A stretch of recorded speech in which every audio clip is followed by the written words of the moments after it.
আমি কাউকে ছাড়বো না। আর আমার কাছে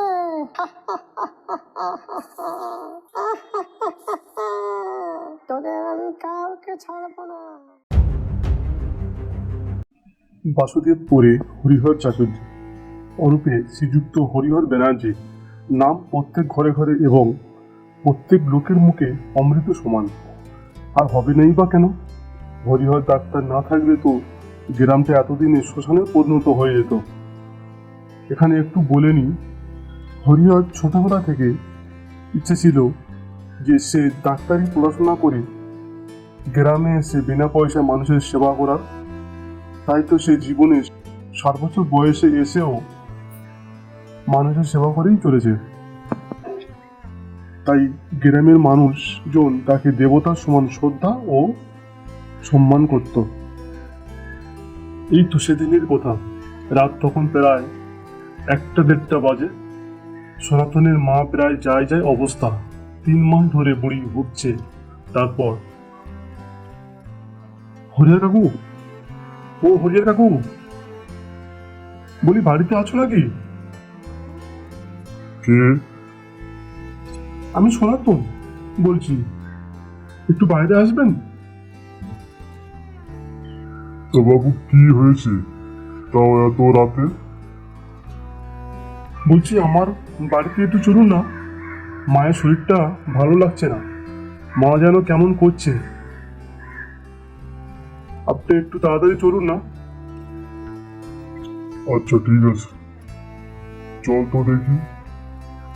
এই ওষুধের ব্যাগটা নিয়ে বাবা। বলে হরিহর ডাক্তার ও সনাতন চলল তার বাড়ির দিকে।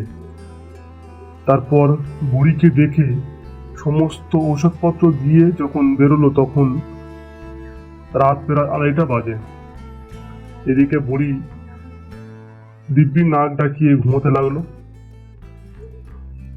বাড়ির বাইরে এসে সনাতন বলল,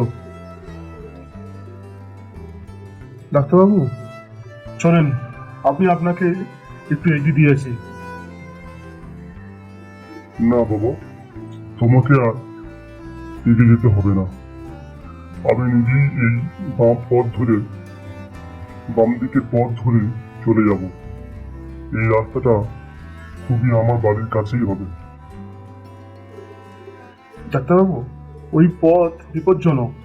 রাতের বেলায় ওই পথে কেউ যায় না, বরং আপনি এই ডান দিকের পথ দিয়ে চলে যান। না না, ওসব কিছু হবে না। তাছাড়া এই রাস্তা সামান্য গেলেই তো আমার বাড়ি, ও ঠিক চলে যাবে। ঠিক আছে, তুমি বাড়ি যাও।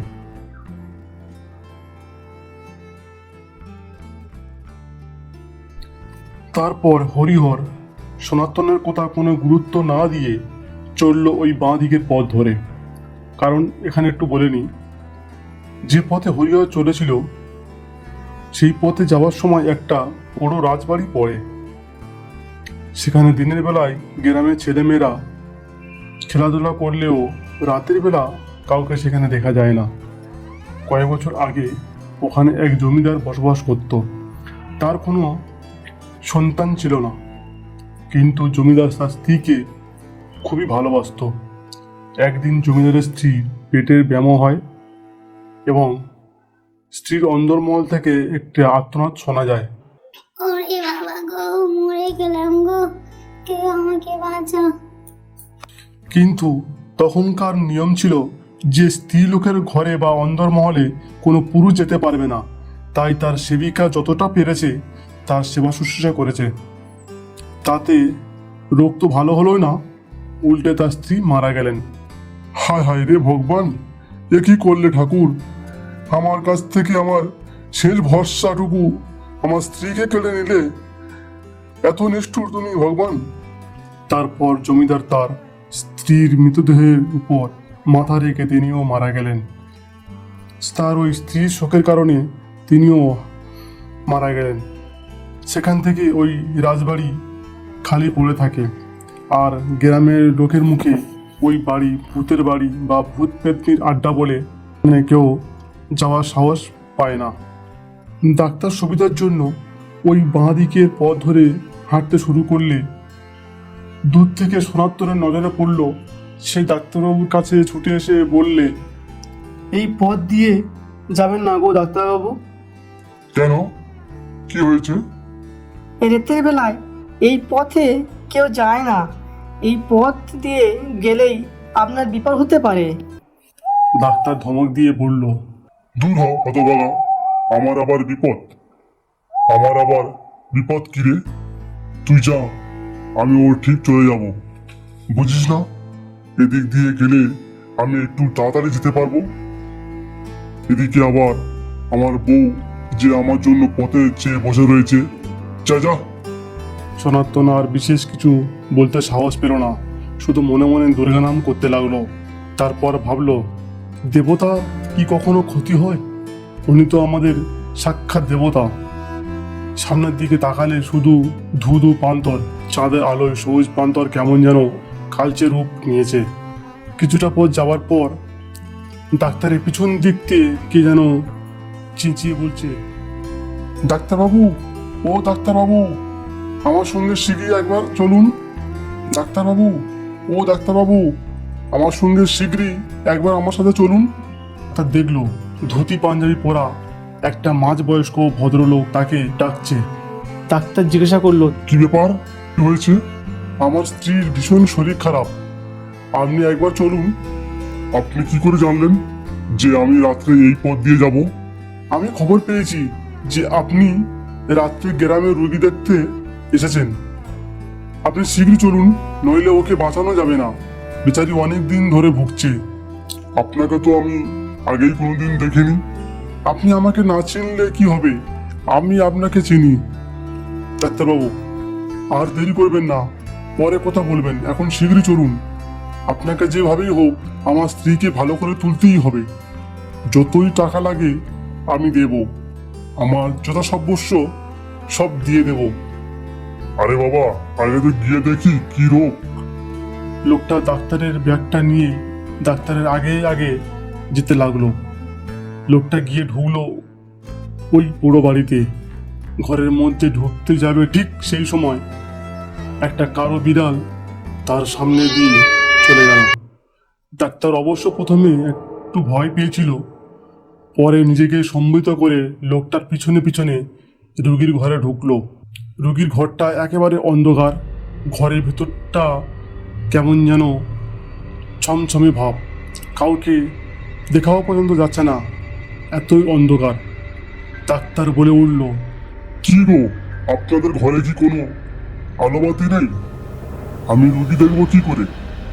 লোকটা একবারে নাকি সুরে বলল, না ডাক্তারবাবু, আলো টানো জ্বালা আমার বউ সহ্য করতে পারে না, আর ও সব অভ্যাস আমাদের অনেকদিন চলে গিয়েছে।